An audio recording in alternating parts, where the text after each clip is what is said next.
Hi friends, welcome to my YouTube channel study with Khushboo. तो ये हमारी 11th वीडियो है टीचिंग एप्टीट्यूड सीरीज़ की। इससे पहले हमने ऑलरेडी टीचिंग कंसेप्ट को बहुत अच्छे से इलेबोरेट वे में डिस्कस किया है। टीचिंग का concept, meaning, definition, levels, objectives, qualities of a good teacher, principles, psychological principles हमने अलग डिस्कस किए हैं and we have made a separate video on general principles as well. So today we are going to discuss the maxims of teaching.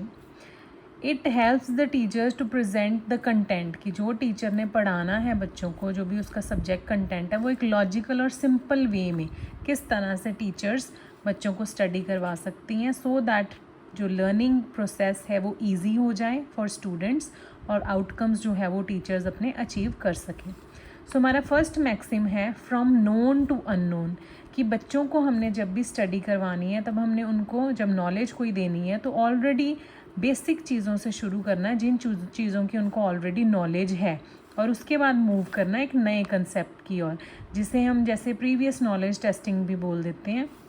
कि हम जब concept को शुरू करवाएंगे, फॉर एग्जांपल मान लीजिए मैंने स्टूडेंट्स को टाइप्स ऑफ नाउन्स करवाने हैं, तो पहले मैं स्टार्ट करूँगी नाउन की डेफिनेशन के साथ, नाउन समझाऊंगी उनको, उनसे पूछूंगी कि क्या उन्हें ऑलरेडी नाउन्स का पता है. फिर धीरे धीरे मैं बाइफिकेशन करवाऊँगी उनको नाउन के टाइप्स की. फ्रॉम सिंपल टू कॉम्प्लेक्स, तो हमेशा हम इजी कंसेप्ट से स्टार्ट करते हैं और ग्रेजुअली मूव करते हैं डिफ़िकल्ट वंस. अगर हम सीधा डिफ़िकल्ट कंसेप्ट से स्टार्ट करेंगे तो स्टूडेंट्स को समझने में मुश्किल होगी और टीचर अपने आउटकम्स को अचीव नहीं कर पाएंगी. From concrete to abstract, teacher को हमेशा जब उसने टीचिंग स्टार्ट करनी है पहले एग्जांपल्स देनी चाहिए रियल चीज़ों की, जो सराउंडिंग्स में चीज़ें हैं, जिन चीज़ों से बच्चे ऑलरेडी अवेयर हैं उनको उन चीज़ों की एग्जांपल्स देनी चाहिए. उसके बाद कुछ इमेजिनेशन, कुछ आइडियाज़ या कोई थ्योरी वाली चीज़ों पे मूव करना चाहिए. Next is from particular to general, teacher को हमेशा स्पेसिफिक पर्टिकुलर एग्जांपल्स के साथ स्टार्ट करना चाहिए, उसके बाद रूल्स, थ्योरीज या ऑब्जर्वेशंस पे मूव करना चाहिए.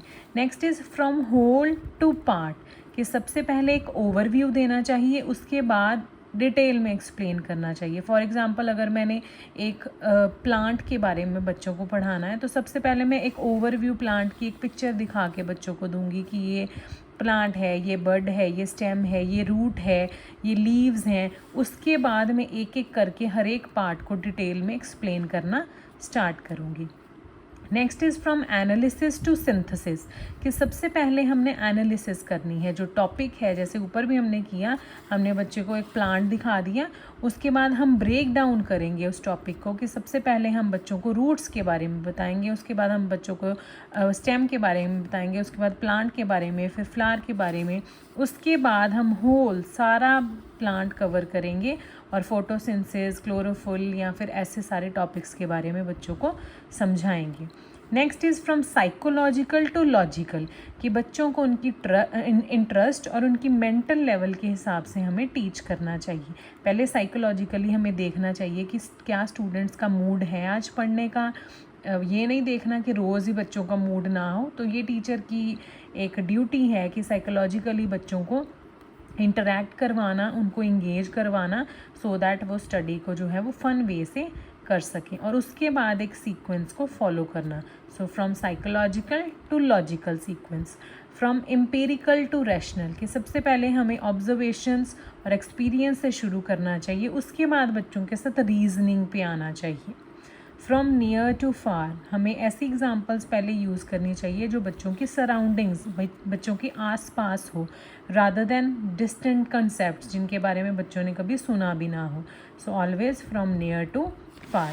Next is from definite to indefinite, teaching should begin with clear and well defined ideas, और उसके बाद ज़्यादा कॉम्प्लेक्स, ज़्यादा एब्स्ट्रैक्ट जो अनक्लियर आइडियाज़ हों, जैसे थ्योरीज होती हैं कुछ जो बहुत हम बच्चों के लिए डिफ़िकल्ट होती हैं समझनी, तो हमेशा हमें easier concepts, well defined ideas से स्टार्ट करना चाहिए, उसके बाद कॉम्प्लेक्स आइडियाज़ तक जाना चाहिए. सो ये वीडियो थी हमारी मैक्सिम्स ऑफ टीचिंग के ऊपर.